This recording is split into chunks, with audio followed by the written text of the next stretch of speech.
Amigos, vamos fazer uma análise do Campeonato Brasileiro após a rodada deste final de semana.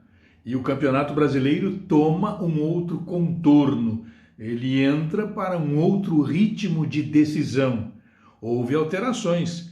Algumas equipes não avançaram, outras avançaram e está tudo muito embolado no presente momento. Vejam que o Internacional é o líder com 36 pontos. O Atlético Mineiro tem 35 e tem um jogo a menos. O Flamengo também tem 35 e o São Paulo tem 33 e tem 3 jogos a menos. O São Paulo pode chegar a 42 pontos, se fosse feito equanimemente, igualmente. O Fluminense tem 32 pontos. O Palmeiras tem 31 pontos. O Santos também tem 31 pontos. O Grêmio tem 30 pontos e um jogo a menos. Fazendo uma referência sobre o Grêmio, se o Grêmio com um jogo a menos, ele pode chegar a 33 pontos e estaria hoje no G4. E está a 6 pontos do líder do campeonato. São 2 jogos que separam o Grêmio do líder do campeonato. É evidente que nesta relação aí, do primeiro colocado para o oitavo, onde está o Grêmio, há muitas equipes nesta intermediária. Por isso que a situação fica um pouco mais difícil. Mas para que se tenha compreensão, para uma diferença que já foi de 10, 12 pontos, hoje ela está reduzida a 6 pontos.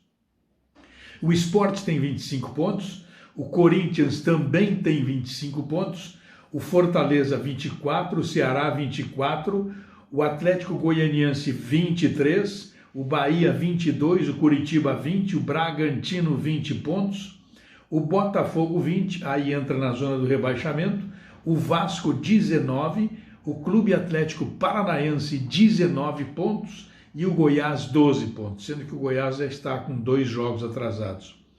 O que chama atenção neste Z4 é que 2 integrantes do Z4 são do futebol carioca, o Vasco da Gama e o Botafogo. O Botafogo está à frente do Vasco com 1 ponto. Então, no Z4.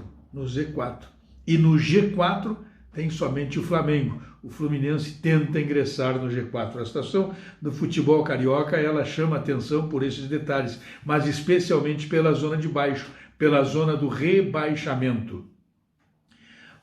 Na quarta-feira haverá um jogo atrasado a ser realizado, Bahia e Fortaleza. O Bahia vai zerar os seus jogos atrasados e o Fortaleza ainda permanecerá um jogo atrasado.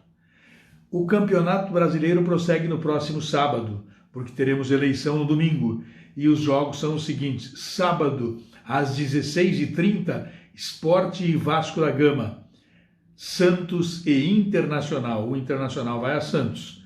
Às 17 horas, Goiás e Clube Atlético Paranaense. Às 19 horas, Corinthians e Galo. Fortaleza e São Paulo. E Grêmio e Ceará.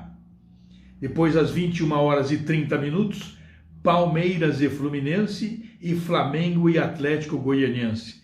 Na sequência, segunda-feira, ainda cumprindo o jogo atrasado, Botafogo e Bragantino. E na quinta-feira, ainda jogo atrasado, Vasco da Gama e Fortaleza. Portanto, aí o São Paulo praticamente é o único clube que fica devendo jogos neste Campeonato Brasileiro, a partir de toda esta distribuição dos jogos que estão acontecendo.